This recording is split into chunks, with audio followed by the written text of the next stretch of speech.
Assalamualaikum warahmatullahi wabarakatuh. Saudaraku, pernahkah jenengan bertemu seseorang di jalan? Wajahnya begitu familiar, begitu akrab, sampai hati ini bergetar, yakin-yakinnya kita pernah kenal orang ini. Tapi saat ditanya siapa namanya, di mana dulu bertemu, lidah kita keluh, otak kita buntu, kita hanya bisa bilang, saya kenal, tapi saya lupa. Aneh bukan? Sebuah perasaan kenal, yang begitu kuat, tapi dibungkus oleh lupa yang begitu tebal. Perasaan itulah yang akan kita bincangkan malam ini.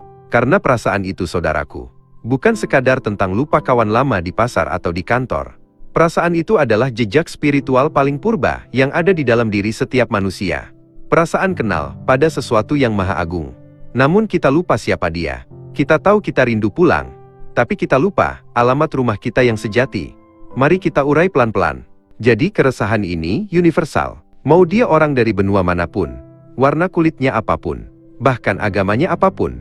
Ada satu lubang kosong di dalam hatinya yang tidak bisa diisi oleh apapun. Diisi harta, lubangnya tetap ada. Diisi jabatan, lubangnya malah terasa makin dalam.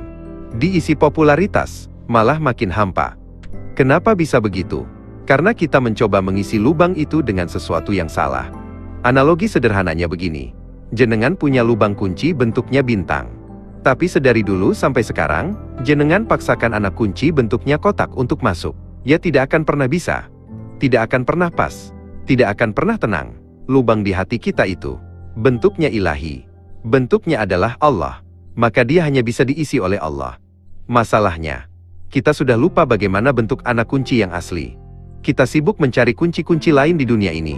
Padahal kunci itu sudah kita bawa sejak lahir. Hanya saja kita lupa di mana menyimpannya. Kita lupa cara menggunakannya. Maka pertanyaan, kenapa manusia lupa Allah itu sebenarnya kurang tepat. Pertanyaan yang lebih akurat adalah, kenapa manusia lupa pada dirinya sendiri? Ini statement yang mungkin sedikit kontroversial. Coba direnungkan. Kita tidak mungkin lupa pada sesuatu yang berada di luar diri kita, jika kita tidak lupa dulu pada yang ada di dalam diri kita. Kita lupa Allah karena kita sudah tidak kenal lagi siapa kita ini sebenarnya. Kita mengira diri kita ini ya, sebatas nama yang tertulis di KTP. Sebatas pekerjaan yang tertera di kartu nama. Sebatas status sosial yang diberikan oleh tetangga. Kita mengira kita adalah badan ini, pikiran ini, perasaan ini. Padahal semua itu hanya pakaian. Hanya kendaraan. Yang kita sebut aku setiap hari itu. Sebenarnya bukan aku yang sejati. Itu hanya aku palsu yang tercipta dari debu-debu dunia. Aku yang asli sedang tertidur lelap di dalam. Dan dia terus-menerus bermimpi. Rindu pada kampung halamannya. Perjalanan kita malam ini bukan perjalanan mencari Tuhan di langit. Bukan. Bukan perjalanan mencari Tuhan di Ka'bah atau di masjid. Bukan. Itu semua hanya simbol, hanya penunjuk arah. Perjalanan kita ini adalah perjalanan ke dalam. Menyelam ke dasar samudera hati kita sendiri. Untuk membangunkan raksasa yang sedang tertidur di sana. Untuk menyibak kabut lupa yang sudah puluhan tahun menyelimuti jiwa kita. Jadi monggo, siapkan kopinya. Rilekskan badannya. Kosongkan dulu gelasnya. Jangan diisi dulu dengan pemahaman-pemahaman lama, yang mungkin justru membuat kita semakin tersesat. Kita akan berjalan bersama, mengupas lapisan-lapisan lupa ini, satu persatu, hingga kita menemukan kembali jejak ingatan purba itu. Siap? Mari kita mulai dengan pertanyaan sederhana. Sejak kapan sebetulnya kita ini kenal dengan Allah? Jawabannya akan mengejutkan Anda. Kita kenal Allah jauh sebelum kita punya bapak dan ibu. Jauh sebelum kita punya nama. Jauh sebelum kita bisa membedakan mana kanan dan kiri. Kita sudah kenal dia. Di mana? Di sebuah alam yang disebut alam ruh. Alam kesaksian. Sebelum ruh kita ditiupkan ke dalam janin yang ada di rahim ibu kita. Semua ruh, miliaran, triliunan ruh manusia, dari zaman Nabi Adam sampai kiamat nanti, dikumpulkan di satu tempat. Di sanalah kita pertama kali berjumpa dengannya. Bukan dengan mata kepala. Bukan. Karena saat itu kita belum punya mata. Kita berjumpa dalam bentuk kesadaran murni. Ruh kita bertatap muka langsung dengan cahayanya, tanpa perantara, tanpa hijab. Itu adalah perkenalan pertama kita. Yang paling intim, yang paling nyata, yang paling jujur. Dan momen itu terekam abadi di dalam DNA spiritual kita. Bayangkan begini. Ada seorang ahli parfum terhebat di dunia. Sejak bayi, dia hidup di sebuah taman bunga, yang wanginya luar biasa. Setiap hari dia menghirup aroma itu. Aroma itu menjadi bagian dari dirinya. Lalu suatu hari, dia dibawa keluar dari taman itu. Matanya ditutup, dan dia dibawa ke dunia yang penuh dengan bau busuk. Bau asap knalpot, bau sampah, bau kebohongan. Puluhan tahun dia hidup di sana. Suatu ketika, saat dia berjalan di pasar yang kumuh, samar-samar tercium olehnya aroma yang mirip dengan aroma di taman dulu. Hanya sekelebat, hanya sedetik. Apa yang terjadi padanya? Dia akan berhenti. Seluruh tubuhnya akan merinding. Dia akan menangis tanpa tahu sebabnya. Dia tahu aroma ini. Dia rindu aroma ini. Tapi dia lupa nama bunganya apa. Dia lupa di mana taman itu berada. Kitalah ahli parfum itu. Dan dunia inilah pasar kumuh tempat kita tersesat. Jadi proses lupa itu dimulai kapan? Proses itu dimulai tepat saat ruh kita ditiupkan ke dalam jasad. Saat kesadaran murni kita yang bebas dan luas, tiba-tiba harus masuk ke dalam sebuah kurungan bernama badan. Ini sebuah statement yang perlu hati-hati memahaminya. Jasad ini bukan sesuatu yang buruk. Dia adalah kendaraan yang mulia. Tapi dia punya aturan main sendiri.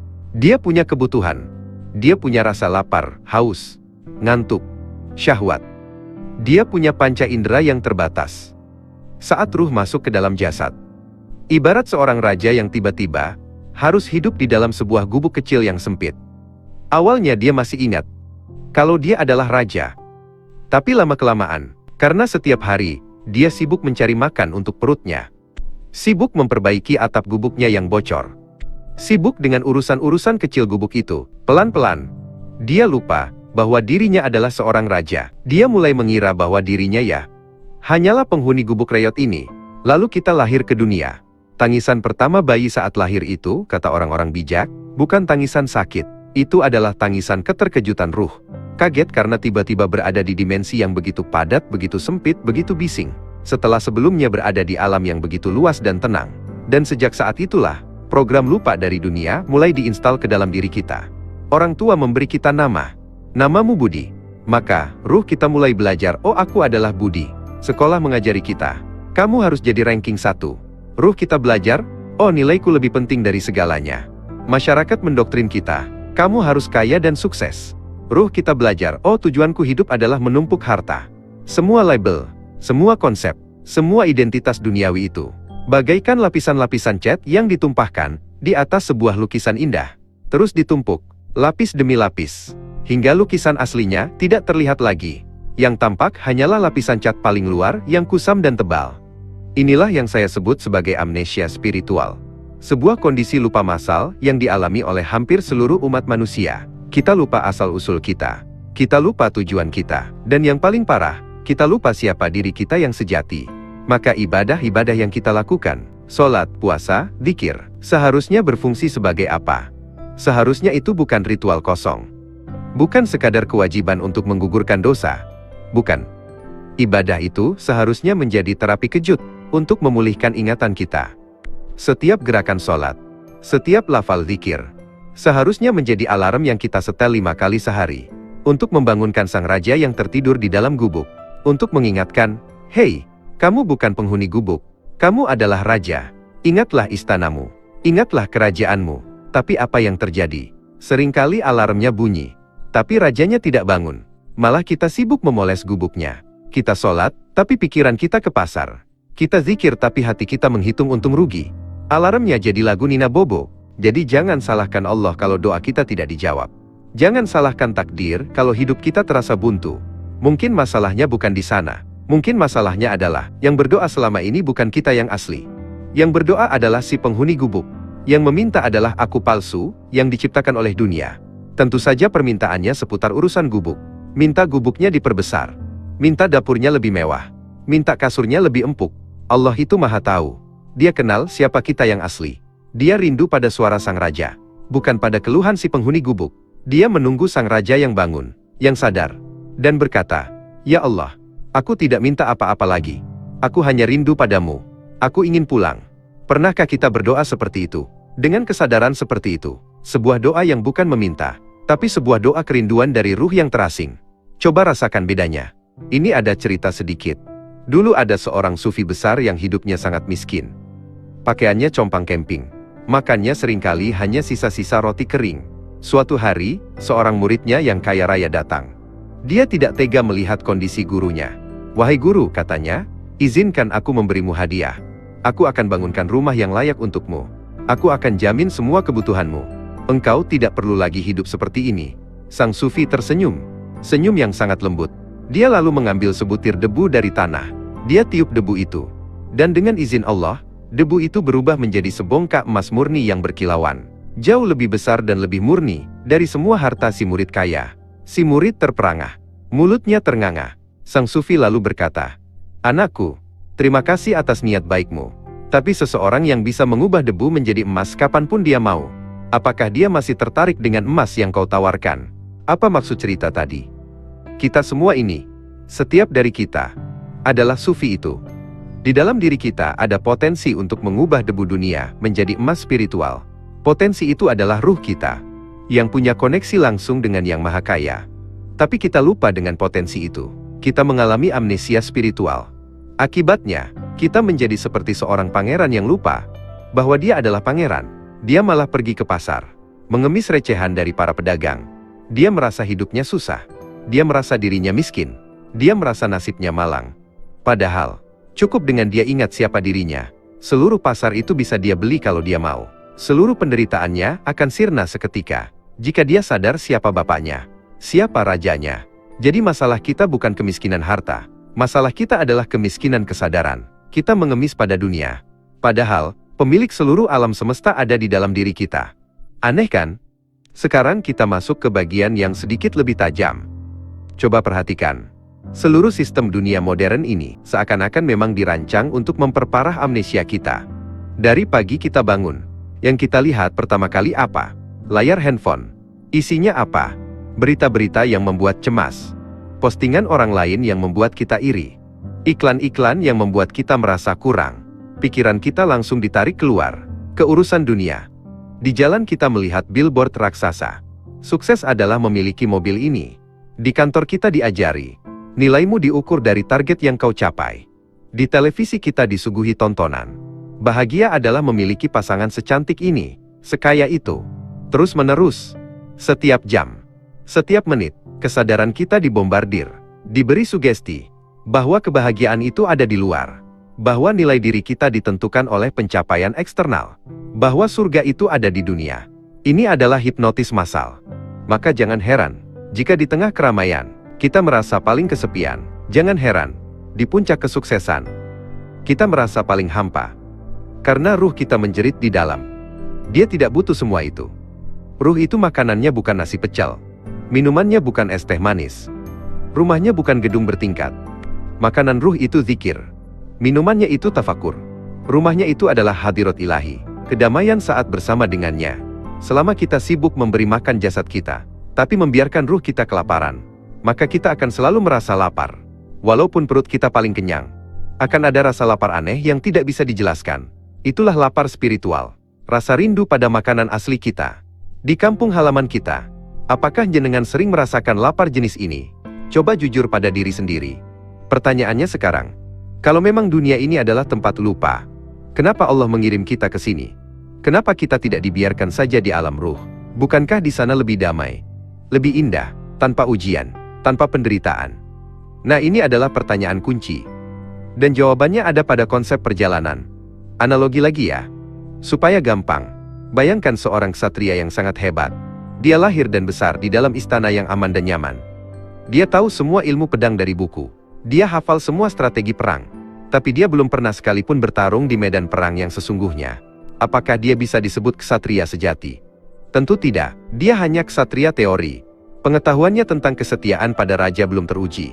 Pengetahuannya tentang keberanian belum terbukti. Dia kenal konsepnya, tapi dia belum mengalaminya. Kitalah ksatria itu, dan dunia ini adalah medan perangnya.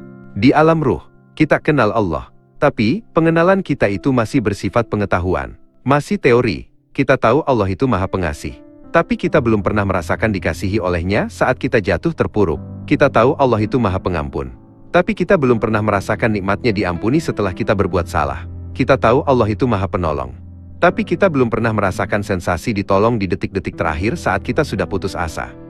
Dunia ini, dengan segala masalahnya, dengan segala penderitaannya, justru dirancang agar kita bisa mengalami sifat-sifat Allah itu secara langsung. Kita dibuat lupa sementara, agar kita punya kesempatan untuk mengingat kembali dengan perjuangan. Karena ingatan yang diraih lewat perjuangan akan jauh lebih kuat dan lebih bermakna daripada ingatan yang hanya diberikan sebagai hadiah. Pengenalan yang lahir dari pengalaman jauh lebih meresap ke dalam jiwa daripada pengenalan yang lahir dari hafalan. Maka, setiap masalah yang datang dalam hidup kita, setiap kesulitan, setiap air mata, itu bukanlah hukuman dari Tuhan. Tolong camkan ini baik-baik. Itu bukan pertanda Allah benci pada kita. Justru sebaliknya, itu adalah undangan dari Allah. Sebuah skenario yang Dia buat, agar salah satu sifatnya bisa kita rasakan secara nyata. Saat kita sakit, itu adalah undangan untuk mengenalnya sebagai Asy-Syafi, Sang Maha Penyembuh. Saat kita dihimpit hutang, itu adalah undangan untuk mengenalnya sebagai Ar-Razzaq, Sang Maha Pemberi Rezeki. Saat kita difitnah dan dizolimi, itu adalah undangan untuk mengenalnya sebagai Al-Hakim, Sang Maha Adil. Masalahnya, kita seringkali salah membaca undangan. Kita anggap itu surat deportasi. Kita marah. Kita protes. Kenapa saya? Kenapa harus begini? Kita gagal paham. Jika kamu merasakan getaran yang sama, coba tulis di kolom komentar. Aku ingin diperjalankan menuju cahayanya. Jadi, lupa ini ternyata adalah bagian dari desain besar. Sebuah amnesia yang disengaja, agar kita bisa merasakan nikmatnya mengingat. Sama seperti rasa lapar. Rasa lapar itu sendiri kan tidak enak, perut melilit, badan lemas. Tapi justru karena ada rasa lapar, maka sebungkus nasi hangat dengan lauk sederhana pun bisa terasa seperti hidangan surga. Kenikmatan makan itu muncul karena didahului oleh rasa lapar. Begitu pula kenikmatan bertemu Allah, kenikmatan mengingat Dia, akan terasa jauh lebih dahsyat, karena didahului oleh puluhan tahun, kelaparan spiritual, dan amnesia di dunia ini. Maka orang-orang yang mulai sadar, yang mulai berjalan pulang, mereka tidak lagi membenci dunia. Mereka tidak lagi lari dari masalah. Mereka justru berterima kasih pada setiap kesulitan, karena mereka tahu, setiap kesulitan adalah anak tangga yang akan membawa mereka lebih tinggi, lebih dekat padanya. Cara pandangnya berubah total. Ada sebuah kontroversi kecil di sini. Banyak orang berkata, musuh terbesar kita adalah syaitan. Betul. Saya tidak menyalahkan itu. Setan itu tugasnya memang menggoda, mengajak kita untuk semakin lupa. Tapi ada musuh yang jauh lebih berbahaya, jauh lebih dekat. Dan seringkali kita tidak sadar. Musuh itu adalah ego kita sendiri. Si aku palsu yang sudah kita bangun sejak kecil. Setan itu hanya bisa berbisik dari luar. Dia hanya bisa menawarkan, ini loh ada diskon di mall, lupakan sholatmu. Itu loh tetanggamu pamer mobil baru, irilah sedikit. Dia tidak bisa memaksa. Tapi ego, dia berbicara dari dalam. Dengan suara kita sendiri.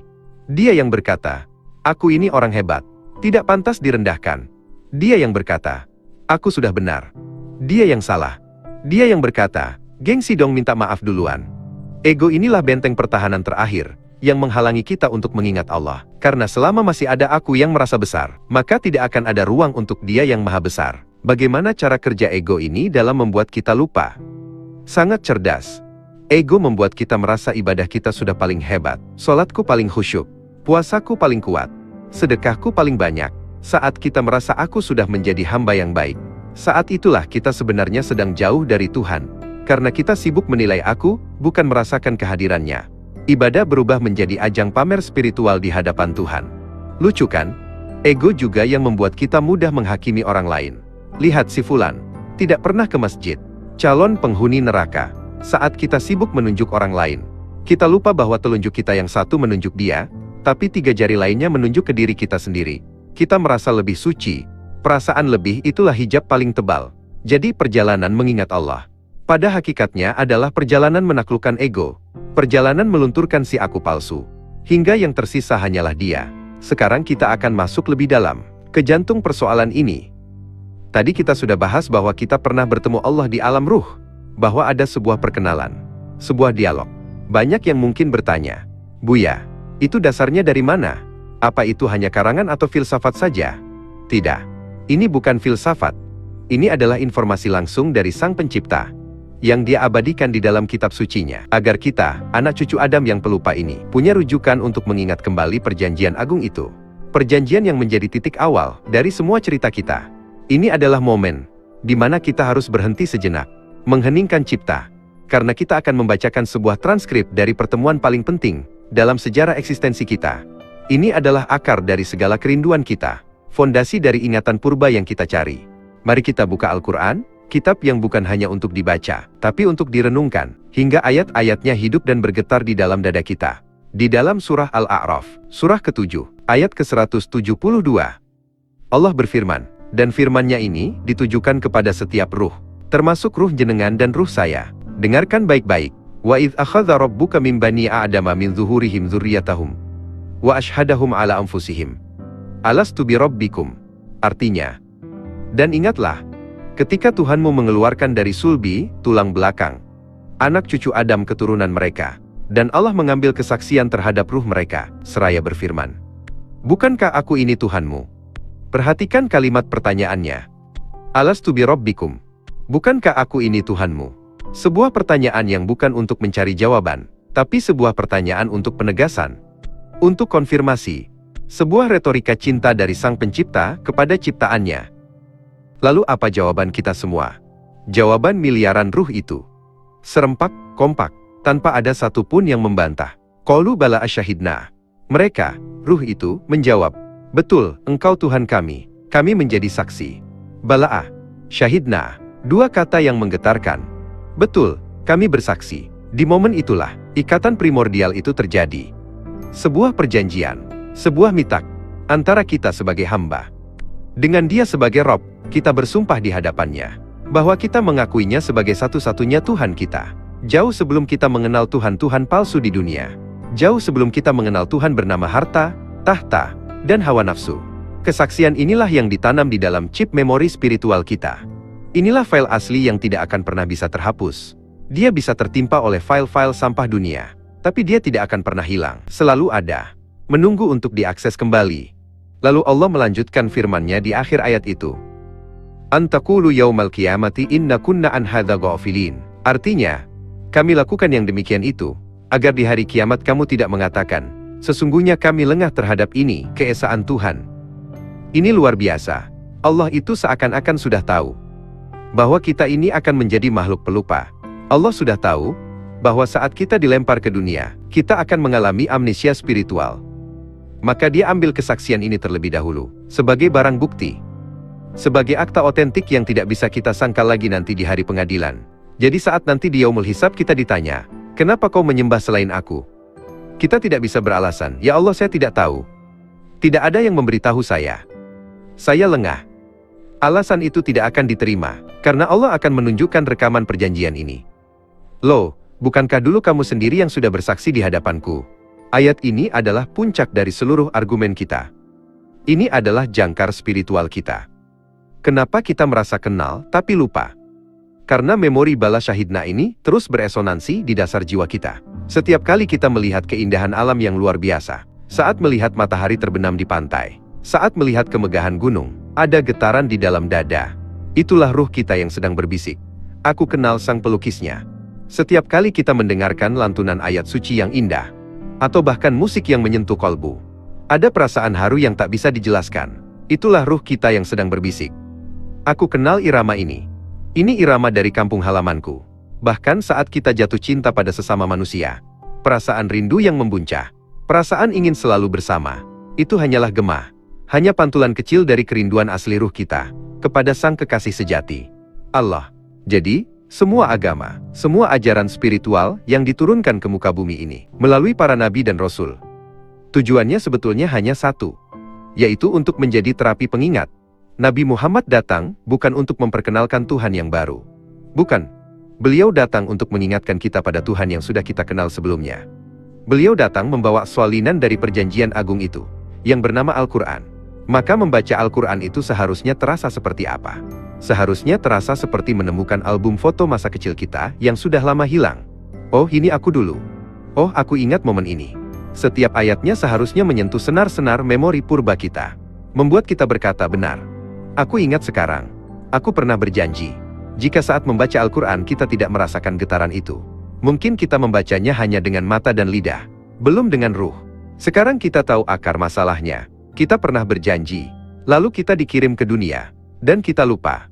Pertanyaan selanjutnya, bagaimana cara memulai proses mengingat kembali? Di mana kita harus mulai? Jawabannya mungkin terdengar klise, tapi ini adalah kebenaran yang tidak bisa ditawar. Mulailah dari hening. Dunia ini terlalu bising, saudaraku. Pikiran kita terlalu riuh. Dari pagi sampai malam, otak kita dipaksa bekerja tanpa henti.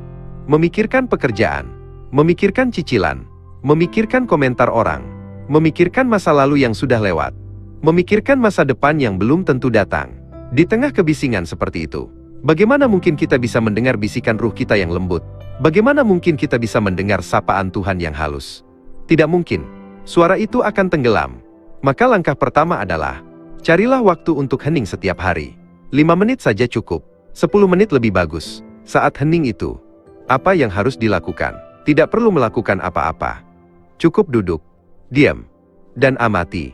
Amati nafasmu yang keluar masuk, tanpa perlu diatur. Sadari saja, oh, aku sedang bernafas. Nafas ini adalah bukti paling nyata bahwa ada kekuatan yang lebih besar yang sedang menghidupi kita. Kita tidak pernah minta izin untuk bernafas. Kita tidak pernah bayar untuk setiap tarikannya. Dia terus diberikan, detik demi detik. Oleh siapa? Amati pikiranmu yang lalu lalang. Biarkan saja dia datang dan pergi seperti awan di langit. Jangan dilawan, jangan diikuti. Cukup jadi penonton. Oh, ada pikiran tentang pekerjaan. Oh, ada pikiran tentang kekhawatiran. Sadari bahwa kamu bukanlah pikiranmu. Kamu adalah yang mengamati pikiran itu. Latihan sederhana ini, jika dilakukan secara rutin, pelan-pelan akan menciptakan jarak antara dirimu yang sejati, sang pengamat, dengan pikiran dan badanmu. Inilah awal dari kesadaran. Setelah kita mulai terbiasa dengan hening, langkah kedua adalah merasa. Kita manusia modern terlalu banyak berpikir, terlalu mengandalkan logika dan kepala. Tapi kita lupa bahwa kita punya instrumen yang jauh lebih canggih untuk menangkap kebenaran, yaitu hati, kolbu. Hati ini adalah layar, tempat ruh kita memproyeksikan perasaannya. Rasa damai, rasa lapang, rasa terhubung. Itu semua adalah sinyal dari ruh. Jadi cobalah untuk lebih banyak turun dari kepala ke dada. Saat mengambil keputusan, jangan hanya bertanya, apa yang paling logis? Tapi tanyakan juga, apa yang terasa paling benar di hati? Saat beribadah, jangan hanya berpikir, rakaat keberapa ini? Tapi cobalah merasa, getaran apa yang kurasakan di dada saat aku bersujud? Hati yang terus-menerus dilatih untuk merasa, lama-lama akan menjadi sensitif. Seperti antena radio yang sudah dituning dengan tepat, dia akan mampu menangkap gelombang-gelombang ilahiyah yang halus. Langkah ketiga, ini yang paling menantang, yaitu melepas. Apa yang dilepas? Lepaskan semua label dan identitas palsu yang selama ini kita pegang erat-erat. Lepaskan keakuan kita. Kita seringkali terikat pada cerita tentang diri kita sendiri. Aku adalah orang yang sabar. Aku adalah orang yang cerdas. Aku adalah korban masa lalu. Semua cerita ini, baik positif maupun negatif, adalah penjara. Karena itu membatasi diri kita, yang sejatinya tidak terbatas. Melepas juga berarti melepas keterikatan pada hasil. Kita bekerja keras. Itu kewajiban. Tapi hasilnya seperti apa? Itu hak prerogatif Allah. Lepaskan. Kita berdoa. Itu tugas kita. Apakah doanya akan dikabulkan persis seperti yang kita minta? Lepaskan. Serahkan. Semakin banyak yang kita lepaskan, semakin ringan beban kita. Semakin kosong genggaman tangan kita, semakin siap tangan itu untuk menerima anugerah yang jauh lebih besar dari apa yang bisa kita genggam. Hening. Merasa. Melepas. 3 langkah ini adalah inti dari apa yang disebut dzikrullah, mengingat Allah. Zikir itu bukan hanya mengucap subhanallah, alhamdulillah, dengan lisan. Itu baru kulitnya. Zikir yang sejati adalah kondisi kesadaran. Sebuah keadaan di mana kita ingat Allah dalam setiap tarikan nafas. Dalam setiap denyut nadi, saat kita hening. Kita mengingatnya sebagai As-Salam, yang maha damai. Saat kita merasa dengan hati, kita mengingatnya sebagai Al-Bashir, yang maha melihat ke dalam sanubari. Saat kita melepas, kita mengingatnya sebagai Al-Wakil, yang maha mewakili semua urusan kita. Ini adalah zikir 24 jam. Zikir tanpa suara, yang dilakukan oleh ruh. Inilah yang akan mengikis lapisan-lapisan cat tebal, yang menutupi lukisan asli kita. Pelan-pelan, tapi pasti, hingga suatu hari nanti, cahaya dari lukisan itu akan mulai terpancar kembali. Proses ini tidak mudah, saya harus jujur. Akan ada banyak tantangan. Saat nyenengan mulai mencoba hening, pikiran justru akan terasa lebih ramai dari biasanya. Seperti monyet yang melompat-lompat tak karuan. Itu wajar.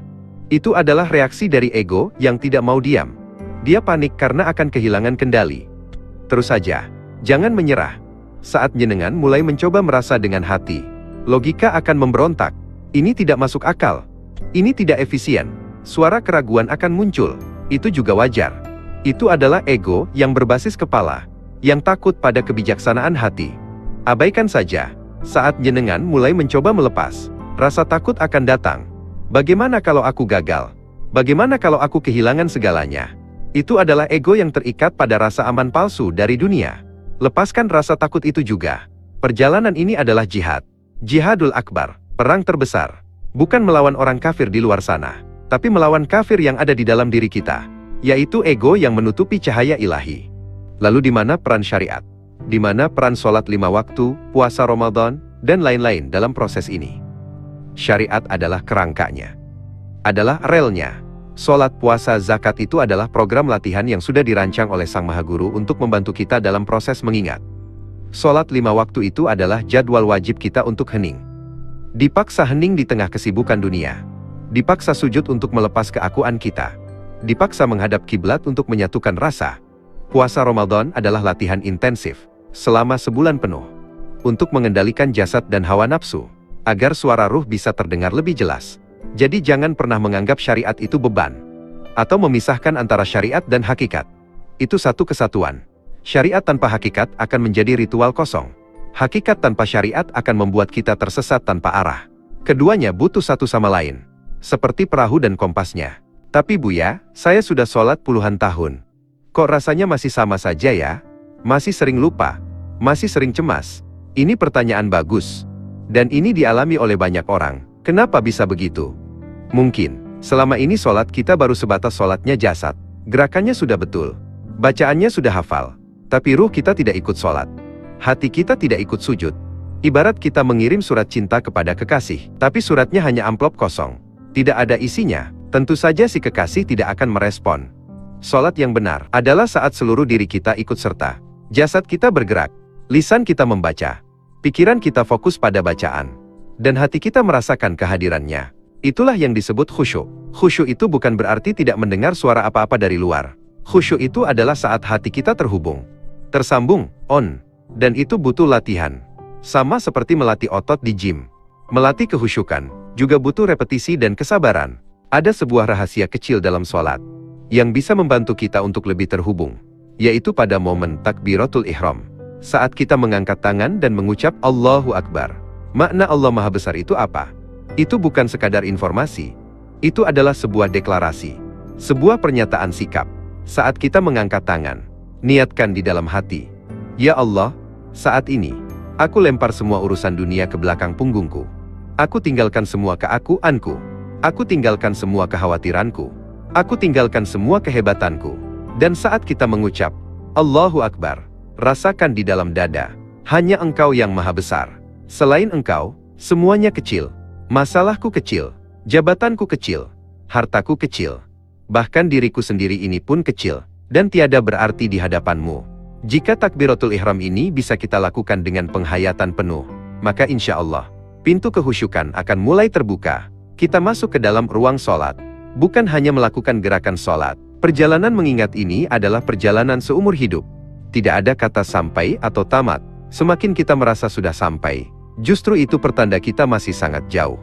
Ini adalah proses pendakian gunung yang puncaknya tidak terlihat. Setiap kali kita mencapai sebuah pos, kita melihat pemandangan yang lebih indah. Tapi kita juga sadar bahwa masih ada puncak yang lebih tinggi lagi. Maka, nikmatilah prosesnya. Nikmati setiap langkahnya. Jangan terobsesi dengan puncak. Jangan membanding-bandingkan perjalananmu dengan perjalanan orang lain. Setiap orang punya jalurnya sendiri, punya medannya sendiri, punya waktunya sendiri untuk berbunga. Ada yang jalannya lewat ilmu, ada yang jalannya lewat pelayanan, ada yang jalannya lewat seni, ada yang jalannya lewat penderitaan. Semua jalan itu sah, selama tujuannya sama, yaitu kembali kepadanya. Syukuri saja di mana posisimu sekarang, dan teruslah melangkah. Satu langkah setiap hari pun sudah cukup. Akan ada hari-hari di mana kita merasa sangat dekat dengannya. Ibadah terasa nikmat, hati terasa lapang. Itulah hari-hari cerah dalam perjalanan spiritual kita. Syukurilah. Tapi akan ada juga hari-hari di mana kita merasa sangat jauh. Ibadah terasa hambar, hati terasa sempit. Doa terasa seperti membentur langit-langit kamar. Itulah hari-hari berkabut. Apa yang harus dilakukan saat kabut itu datang? Jangan panik. Jangan merasa menjadi orang paling berdosa. Jangan berhenti berjalan. Kabut itu adalah bagian dari ujian. Bagian dari proses. Tetap lakukan ritualmu. Tetap paksakan sholatmu. Walaupun terasa hambar, tetap paksakan zikirmu. Walaupun hati terasa kering. Ibarat seorang pendaki gunung yang terjebak badai salju. Dia tidak berhenti berjalan. Dia terus melangkah. Walaupun dia tidak melihat jalannya. Dia percaya bahwa di balik badai ini, matahari tetap bersinar. Dia hanya perlu terus bergerak. Justru di saat-saat kering itulah kesetiaan kita sedang diuji. Mudah untuk menjadi hamba yang taat saat semuanya terasa nikmat. Saat rezeki lancar.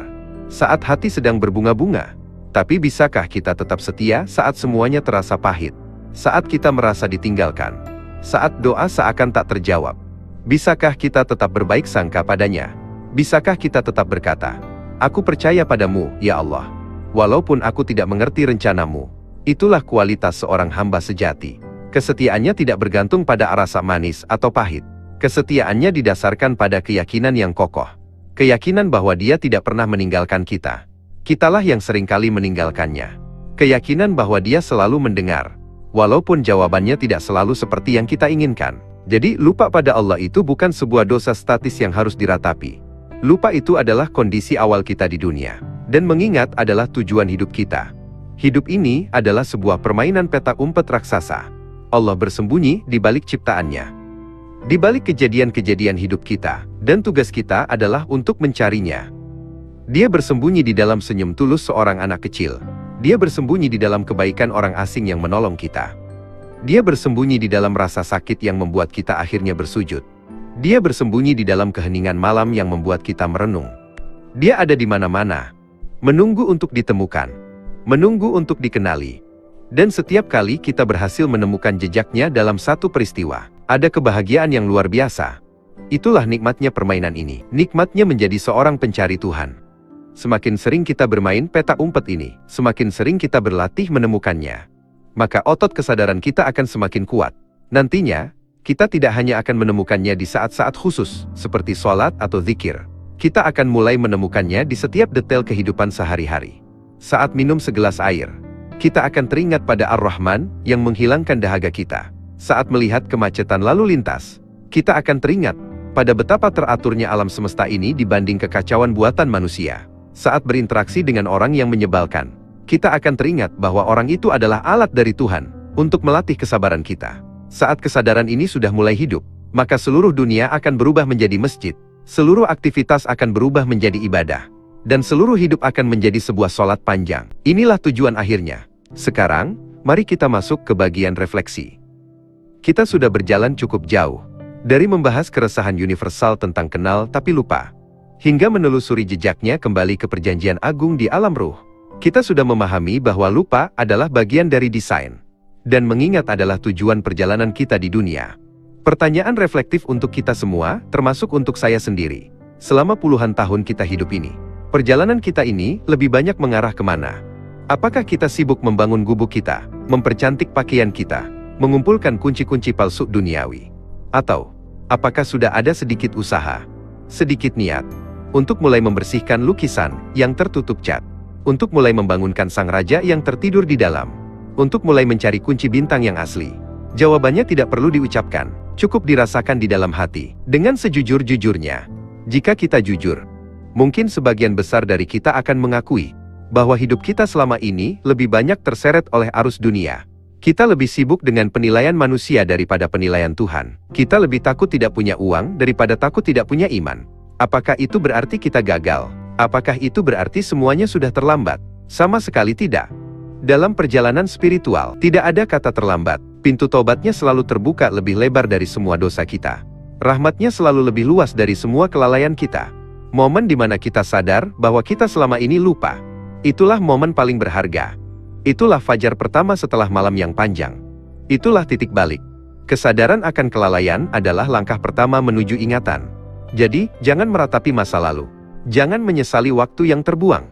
Jadikan itu pelajaran. Dan mulailah dari sekarang, detik ini juga.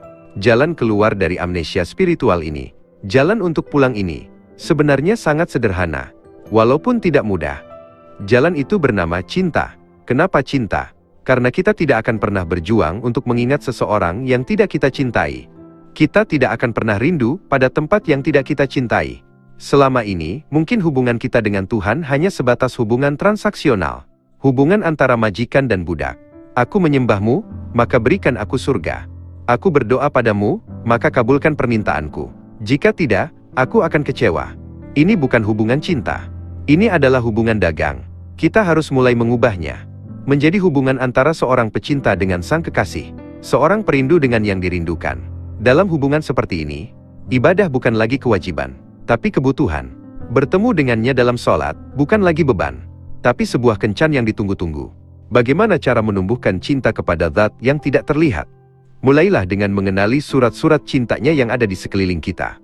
Seluruh alam semesta ini adalah surat cinta darinya untuk kita. Lihatlah betapa presisinya matahari terbit dan terbenam. Itu adalah surat cinta tentang keteraturannya. Rasakan nikmatnya makanan yang kita santap. Itu adalah surat cinta tentang kemurahannya. Perhatikan bagaimana luka di tubuh kita bisa sembuh dengan sendirinya.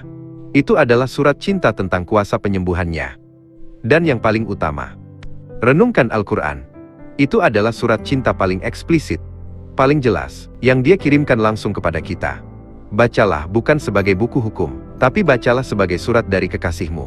Niscaya rasanya akan sangat berbeda. Semakin kita sering membaca dan merenungkan surat-surat cintanya, semakin hati kita akan terpaut pada sang pengirim. Cinta itu akan tumbuh secara alami. Ketika cinta itu sudah mulai tumbuh, maka proses mengingat akan menjadi jauh lebih mudah dan bahkan menyenangkan. Dulu kita sholat karena takut neraka. Sekarang kita sholat karena rindu ingin bertemu. Dulu kita bersedekah karena ingin pahala. Sekarang kita bersedekah karena ingin melihat senyumnya di wajah orang yang kita bantu. Dulu kita sabar karena terpaksa. Sekarang kita sabar karena kita percaya pada skenario indah dari sang kekasih. Semua berubah. Motor penggeraknya bukan lagi rasa takut atau pamrih, tapi rasa cinta. Dan energi yang lahir dari cinta, jauh lebih besar dan lebih tahan lama daripada energi yang lahir dari rasa takut. Inilah level iman yang lebih tinggi. Beribadah bukan lagi karena ingin masuk surga atau takut neraka, tapi beribadah murni karena cinta. Karena kita merasa tidak pantas untuk tidak menyembah zat yang begitu indah dan begitu baik kepada kita. Apa buah dari semua ini? Apa yang akan kita rasakan jika kita sudah mulai berjalan di jalan cinta ini?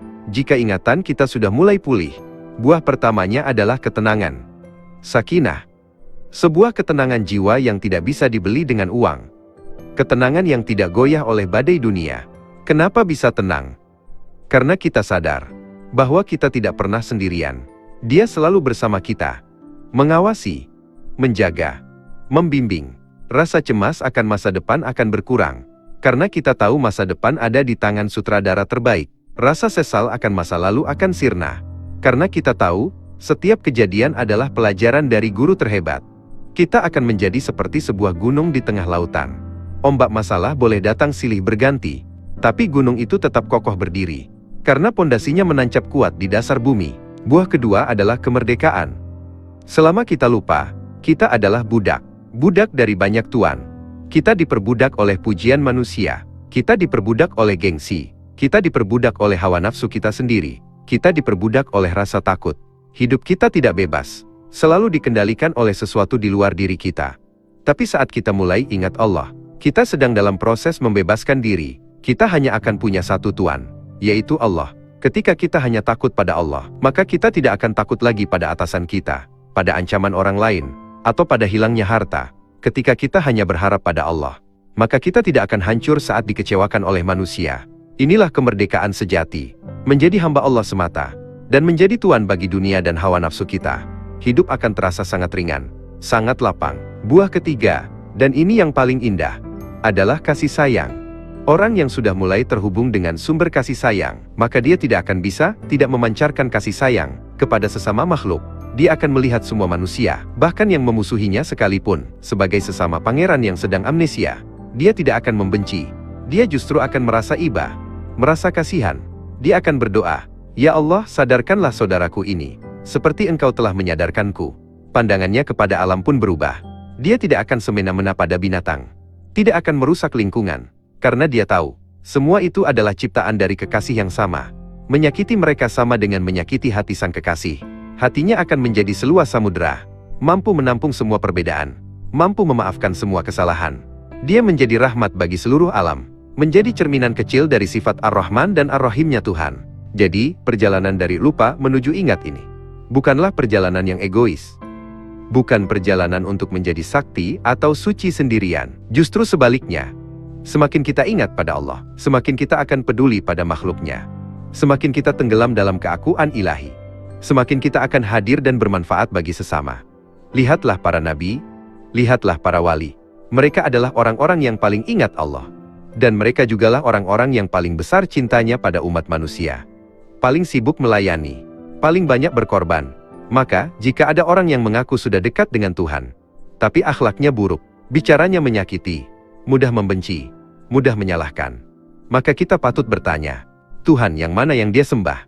Jangan-jangan, dia sedang menyembah egonya sendiri yang menyamar sebagai Tuhan. Jalan spiritual yang benar selalu berbuah pada keindahan akhlak dan kasih sayang. Saudaraku, kita sudah sampai di penghujung perjalanan. Kita mulai dari sebuah perasaan aneh, perasaan kenal tapi lupa.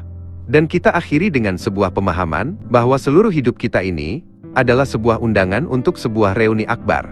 Reuni antara ruh kita dengan Robnya. Lupa adalah takdir kita saat tiba di dunia. Tapi memilih untuk mengingat adalah pilihan paling mulia yang bisa kita ambil. Jangan tunggu besok. Jangan tunggu tua. Jangan tunggu dapat hidayah jatuh dari langit. Hidayah itu bukan ditunggu. Hidayah itu dijemput. Dengan langkah pertama. Dengan niat yang tulus. Malam ini, sebelum tidur, coba luangkan waktu 5 menit saja. Duduklah dalam hening. Pejamkan mata. Dan bisikkan dari lubuk hati yang paling dalam. Bukan dengan lisan, tapi dengan ruh. Ya Allah, aku rindu. Aku ingin pulang. Pulanglah. Dia sudah menunggumu sejak sebelum engkau ada. Wabillahi taufik wal hidayah. Wassalamualaikum warahmatullahi wabarakatuh. Jika ceramah ini membuka sedikit saja pintu hatimu, bagikanlah kepada orang yang kau sayangi, agar perjalanan pulang ini tidak kita tempuh sendirian.